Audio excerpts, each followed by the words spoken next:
ਸਾਹਿਬ ਨੇ ਬੜੀ ਚੰਗੀ ਗੱਲ ਕੀਤੀ ਕਿ ਅਸੀਂ ਇੱਕ ਥੈਲਾ ਸਾਨੂੰ ਚਾਹੀਦਾ, ਅਸੀਂ 10 ਥੈਲੇ ਲੈ ਕੇ ਜਾਂਦੇ ਆ।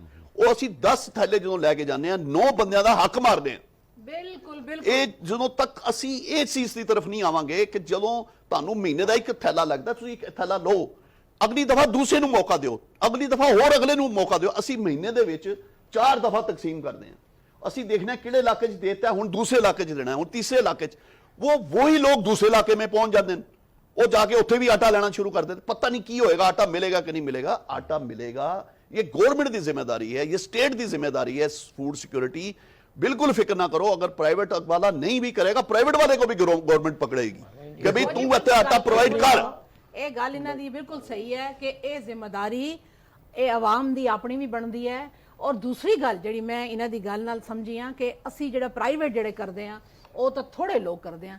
ਇਹ ਜਿਹੜੇ ਬੱਚੇ ਕਰਦੇ ਨੇ ਡਿਗਰੀਆਂ ਕਹਿੰਦੇ ਨੇ, ਡਿਗਰੀਆਂ ਕਿਦੀਆਂ ਫਿਰ ਉਹਨਾਂ ਕੋਲ ਨੌਕਰੀ ਚਾਹੀਦੀ ਹੈ। ਜਿਨ੍ਹਾਂ ਕੋਲ ਆਪਣੀ ਜ਼ਮੀਨ ਹੈ, ਮੈਂ ਮੜਾ ਤਰਫੋਂ ਮਸ਼ਵਰਾ, ਜਿਨ੍ਹਾਂ ਕੋਲ ਆਪਣੀ ਜ਼ਮੀਨ ਹੈ ਉਹ ਗੈਂਤੀ बेलचा चाना अपने आप को समझते मड़े वास्ते बेचती है। लेकिन जिन्हें नौजवान नस्ल है गैंती बेलचा ना चासी, फिर ना रोटी था ना आटा, फिर सारे करो अपना लक बाटा। देखो मैं पुरानी गल करदा, सऊदी अरब विच जी कणक तो आउंदी ना सी, इत्थों जुलदी आ सी। उथे गवर्नमेंट के कीता, गवर्नमेंट आखिया कि तुसी मड़े कोलों किनो आधा रियाल किलो कणक भी उसको रहो, कणक तैयार हो तो 1 रियाल किलो वो को बेचो। मैं कसम चाह कहता कि मैं सगों उत्था फिरिया होना, जमीन पता लगता मैं पंजाब में फिरदा कणक ही कणक। इसी तरह के हुकूमत था तरगीब देवे ना लोगों को दिया था कि अपनी कणक लाओ, अपनी कणक का फायदा पता क्या है जी। देखो डॉक्टर साहब, पहले वक्त ना सफर कर दिया 5-10 रोटियां बन का पिछा निकल जुलदे सफर तक जिथा भुख लगी खा के जी रोटी नरम होंदी सी। जी अजकल इंपोर्टेड आटा आ रहा है उसकी रोटी तंदूरा चो निकलती है तो आखड़ी होंदी तो बंदा आता उस नाल बंदा गतके खेड़े। गल है कि ना इन्हां दी एक गल तो बनू है कि बनू अगर इजाजत दियो, ये बड़ी अच्छी गल इन्हां ने कीती कि लोग बाहर रोटी बनते सन तो टुर पैंदे सन शहर की तरफ। तो एक बंदा सी इसे तरह ही ना ग्रां दा, तो उस कोई मां ने कोई 10 पराठे दिते कि यह 10 पराठे ने तू 2 पराठे दिन नूं खाने ने, 2 उत्थे जाके खाने ने, फिर वापसी ते खाने ने, फिर रस्ते च घर वापसी आने खाने। वो पहली दफा बैठा और उसने जो शुरू किया खाना, उन्हें क्या कल भी मैं ही खाने और आज भी मैं ही खाने, और 10 से 10 पराठे ही खा गया। डॉक्टर साहब इसी तरह की माऊ ना बच्चा दोनों पुत्रा आखा बच्चा घर भी है, तुसी बेरोजगार हो, ये चाटी पे ये लस्सी दी जुलो शेर का बेच आओ, ये पकड़ो उठानी रस्ते रोटी भी खाओ। वो 2 भरा निकल गए तो अगा सी गर्मी, एक भरा था मुझे त्रे मुझ तक लस्सी दे, उस आखे अम्मा आखे उधार नहीं देनी, उसको लामा दी दी थी अठानी, ऐसे साहब मुझको अठानी, ये पकड़ मुझको गिलास दे और अठानी उसे ये भी चली गई। अगा गया उसको त्रे लगी, उस आखे कोई करो, उस आखे ना आखे उधार नहीं करना, उसको उठानी कह दी, उसको देता। शहरा तक पहुंचे गडबा खा लिया ते फिर 2 भरा बैठकर सोचते नहीं रहा, उधार भी नहीं देता तो पैसे कोर गए। असल एक गल बड़ी जरूरी है जी, बड़ी जरूरी गल है, इन्होंने इतनी जबरदस्त गल की है कि वो अद्धा रियाल का बीज दे रहे हैं और कहते तुसी गंदम जड़ी है कणकी जिहड़ी असीं कहने आ तुसी बीजो और सानू 1 रियाल दी वापस करो। ये एक इतना जबरदस्त तरीकाकार है। हमारा जो एग्रीकल्चर डिपार्टमेंट है हम उस तरफ जा रहे हैं। देखें असीं तुहानू हुणे ही दस्सिया, मैं तुहानू 10 और 17 अरब रुपए दे सुना देता।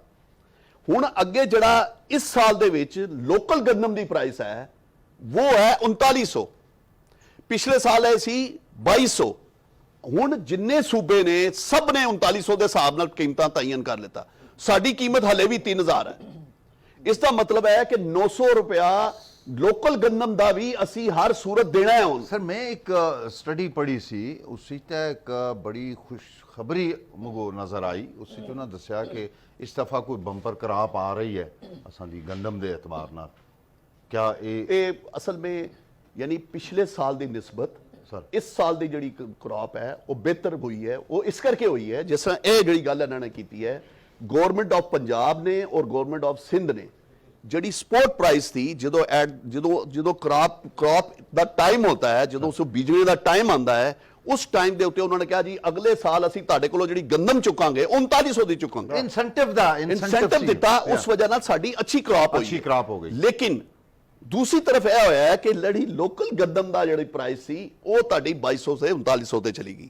ਹੁਣ ਸਾਰੇ ਸੂਬਾ ਨੇ 3900 ਰੱਖੀ ਹੈ, ਸਾਡੀ 3000 ਹੈ, ਅਸੀਂ ਹਲੇ ਵੀ 3000 ਦੇ ਉੱਤੇ ਆ। 900 रुपया पर मन ये भी सब्सिडी से जा रहा है और ये तकरीबन 70 करोड़ रुपया हर महीने ये भी पै रहा।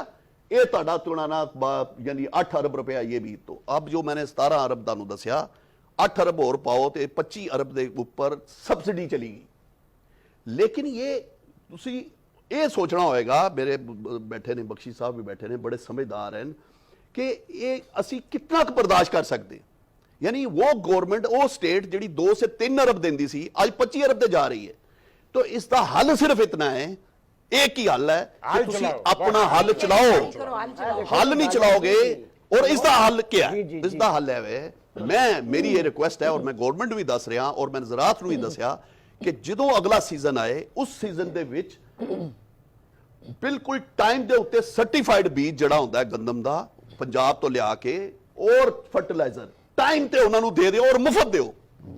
तुसी अगर 2 अरब रुपए की बीज और खाद मुफ्त दे दोगे इधर तुहाडा कितना अरब रुपया बचेगा। क्या बात है। तो ये जड़ा है लोगों को देखना चाहिए कि उन्होंने असी बीज भी देंगे, उन्होंने असी फर्टिलाइजर भी देंगे, उन्होंने असी एक्सपर्टी भी देंगे। साडे को ज़राअत दा डिपार्टमेंट है, हर जगह बंदे बैठे बड़ा डिपार्टमेंट है। तुसी की करना है, किस तरह करना है, किस टाइम पे खाद देनी, किस टाइम पानी देना, किस टाइम की करना। तो ये जब तक असी इस तरफ मुड़ांगे नहीं, ये तुहाडे कोल कोई हल नहीं है। गवर्नमेंट कभी इतना सब्सिडी नहीं दे सकती, किसी सूरत नहीं दे सकती। देखो जी, और काम दूसरा करदा है ना कि कि लोगों नूं चाहिए, जी। लोगों नूं चाहिए, बहुत अच्छी गल की है कि जितनी जरूरत है उतना बाजार से लो और घर में भी उतना ही पकाओ जितनी तुहाडे घर की जरूरत है।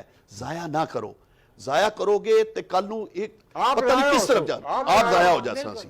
ये बड़ी जबरदस्त गल की है। तो जो 40% और 60% का जो भी मसला होएगा, यानी असी अगर 60% तो 50% ते चले जाएंगे, 10% प्राइवेट की तरफ जाएगा, ज़्यादा प्राइवेट वाला अपनी मनमानी कीमत लेगा। इसी तरह प्राइवेट वाला 10% कम करता है, वो 30% की बजाय 20% लेकर आता है, इस करके कि प्राइस बड़ी हाई हो गई है और 10% लोग मेरी तरफ एम सवाल लास्ट सवाल होएगा मेरा। मैं ये समझदा कि ये जिहड़ियां गल्लां तुसां कीतियां बिल्कुल अस्ते बहुत सारे माड़े दिखण वाले इन्हां गल्लां तो वाकफ नहीं सन कि गवर्नमेंट कितना सब्सिडाइज रेट मुकर्रर करके कितना पैसा असां दा बजट है ना, पैसा काड़ा है अवाम दा, असां दा पैसा मोड़ के इस सारे कज़िए खर्च कर दिया। जिथा असां 2-3 अरब रुपया देंदे सां, अज असां को 17 अरब रुपया इस मादी देना पे रहा है। चूंकि ये ऐसा सिर्फ रियासती मसला नहीं है बल्कि मुल्क पाकिस्तान के अंदर भी इस वक्त एक क्राइसिस जड़ा बिल्कुल हर साल बल्कि शिद्दत नाल असां को हिट करता है, जिसकी वजह नाल असी इस मसले का शिकार हाँ। भी किसी हद तक कुछ थोड़े बहुत मामलात इन्वॉल्व नज़र आता है। क्या बीइंग सैक्रटरी इस तरह के अफराद जड़े ने आवाम नूं, क्योंकि मेरे दिखने वाले सारा प्रोग्राम बड़ी मैं समझदा मुहब्बत नाल दिखसन क्योंकि मसला सारा उन्हां दा है। ये दसो कि ऐसे लोग जिहड़े लोग इस स्मगलिंग या माफिया के मददगार हैं तुहाडे डिपार्टमेंट के अंदर, क्या उन्हां लोगों की अकाउंटेबिलिटी वास्ते भी तुसां कोई फ्रेमवर्क बनाया दा है?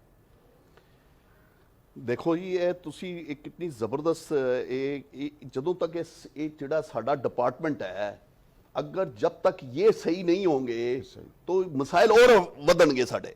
मैं तुहानू दसां कि जिहड़ा स्मगलिंग की गल तुसी कीती है, तो मैं आईजी साहब नूं और अपने DIG नूं और अपने SP नूं, DC नूं, कमिश्नर नूं सारियां नूं खुली इजाजत दी है कि तुसी मेरा अगर बंदा कोई इन्वॉल्व है उसनूं पकड़ो, मैं तुहाडे नाल हां, लेकिन जगह तक पहुंचो कि असल कौन ऐसी कालियां भेड़ां जिहड़ियां साडे डिपार्टमेंट च है, वो अगर किसी नाल इन्वॉल्व होके सिर्फ पैसे की खातर अगर काम कर रहे हैं उन्होंने को पकड़ो, मैं तुहाडे नाल हां। और इस तरह पुलिस वाले जड़े ने वो अगर कोई चीज़ पकड़ लेंदे ने, साडी कोई ऐसा स्मगलिंग वाला आटा पकड़ लेंदे ने, ते असीं कहने आ तुसीं आटा भी रखो, सानू बंदा पकड़ के दो। दूसरी अच्छा, इसलिए जरूरत ही समर दी है असां को बहसीयत मुसलमान चाहिए है कि असी नबी पाक सल्लल्लाहु अलैहि वसल्लम दे उन्हां फरमुदात ता अमल करना शुरू कर छोड़ा। कि उस रिज़्क के बारे च जिसके बारे च आख्या गया है कि ये देने वाला मेरा रब है, ते जदों इसकी जमानत तुसां को द मुगो मड़ा रब देंदा है, तो फिर असां को ना जखीरा अंदोजी करनी चाहिए है। अच्छा, जखीरा अंदोजी बड़े पैमाने तक हुआ तो चलो उसको तो हुकूमत पकड़ सन, ला एंड ऑर्डर वाले अदारे पकड़ सन, कोई 100 200 500 1000 बोरी का सजाई जखीरा अंदोजी हुई तो पकड़ सी उसको। मगो दसो तुसते मड़े घर आई 4 5 10 गुत्थियां को कौन आन का पकड़ सी? हुकूमत ये नहीं कर सकतियां।